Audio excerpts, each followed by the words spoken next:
جون 2005 لاہور کے الگ الگ مقامات سے ایک ہی مہینے میں 14 لاشیں ملیں جن کا بے رحمی سے قتل کیا گیا تھا۔ عجیب بات یہ تھی کہ ہر لاش کے پاس سے خون سے بھرا پتھر ملتا تھا۔ ان تمام لاشوں کا ایک ہی قاتل تھا، عامر قیوم۔ اب سوال یہ پیدا ہوتا تھا کہ اس نے 14 لوگوں کو کیوں قتل کیا اور ہر لاش کے پاس سے خون بھرا پتھر کیوں ملتا تھا؟ 15 جون 2005 کو لاہور کے ایک علاقے سے فٹ پاتھ پہ ایک لاش ملی جس کا بے رحمی سے قتل کیا گیا تھا اور اس لاش کے پاس ایک خون سے بھرا پتھر بھی موجود تھا۔ پولیس اس معاملے کی تفتیش کر ہی رہی تھی کہ اگلے ہی دن لاہور کے کسی اور فٹ پاتھ سے ایک اور لاش ملی جس کے نزدیک بھی اسی طرح خون سے بھرا پتھر رکھا ہوا تھا۔ اس معاملے پر پولیس کو کافی تشویش ہوئی اور مجرم کا کچھ پتہ نہیں چل رہا تھا۔ ایسے ہی لگاتار 14 دن تک 8 لاشیں ملیں اور ہر لاش کے پاس اسی طرح پتھر موجود ہوتا تھا۔ شہر میں خوف و ہراس پھیل گیا تھا اور اس معاملے میں سب سے عجیب بات یہ تھی کہ ان لاشوں کا کوئی وارث بھی نہیں مل رہا تھا۔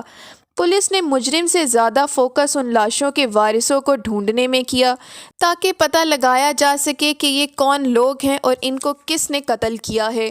انتھک محنت کے بعد پولیس کو 2 لاشوں کے وارث مل گئے اور پھر یہ معلوم ہوا کہ جن لوگوں کو اس نے قتل کیا تھا وہ تمام لوگ بے گھر، لاوارث، مانگنے والے یا گھر سے بھاگے ہوئے تھے اور یہ تمام لوگ فٹ پاتھوں پر سویا کرتے تھے۔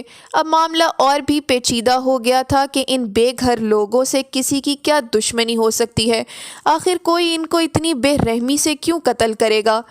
20 دن گزر گئے تھے لیکن وہ قاتل رکنے کا نام ہی نہیں لے رہا تھا۔ اسی دوران 4 اور لوگوں کی لاشیں ملی اور مقتولین کی تعداد 12 ہو گئی۔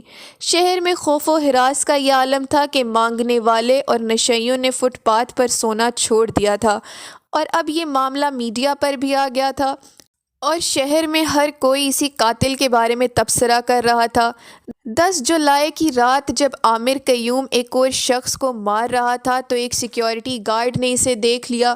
سیکیورٹی گارڈ نے شور مچایا اور عامر قیوم کے پیچھے دوڑا لیکن عامر قیوم بھاگنے میں کامیاب ہو گیا اور جس شخص کو عامر قیوم مار رہا تھا وہ بھی نہ بچ سکا۔ ٹوٹل 13 قتل کرنے کے بعد بھی پولیس کو عامر قیوم کا کوئی بھی سراغ نہیں مل رہا تھا۔ 18 جولائی 2005 کی رات کہانی میں ایک نیا موڑ آتا ہے۔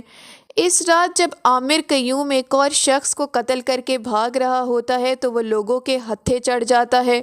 پہلے تو لوگوں نے عامر قیوم کو خوب مارا اور پھر پولیس بلوا کر اسے اریسٹ کروایا۔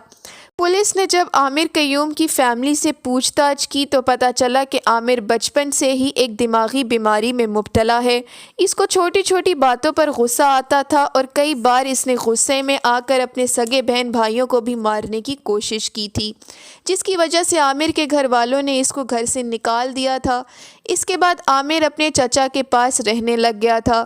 وہ چچا عامر سے بہت پیار کرتا تھا اور عامر بھی اپنے چچا کی خوب عزت کرتا تھا۔ ایک دن اس کے چچا کو کسی نامعلوم شخص نے گولی مار کر قتل کر دیا اور عامر کو اپنے چچا کی موت کا بہت گہرا صدمہ پہنچا۔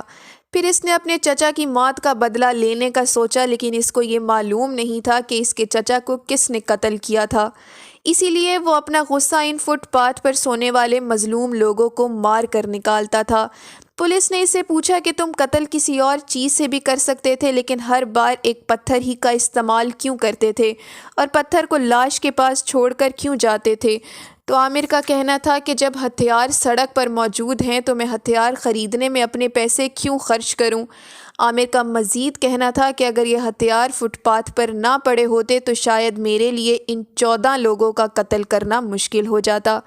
10 مئی 2006 کو عدالت نے عامر قیوم کو پھانسی کی سزا سنائی۔ عامر قیوم کو دی برک کلر آف لاہور کے نام سے جانا جاتا ہے۔ دوستو یہ سچی کہانی ہے اور آج بھی گوگل پر موجود ہے، آپ اسے عامر قیوم کے نام سے سرچ کر سکتے ہیں۔ دوستو اگر آپ کو ہماری ویڈیو اچھی لگی ہے تو ویڈیو کو لائک کریں، چینل کو سبسکرائب کریں اور مزید اسی طرح کی ویڈیوز دیکھنے کے لیے بیل کے آئیکن کو پریس کریں۔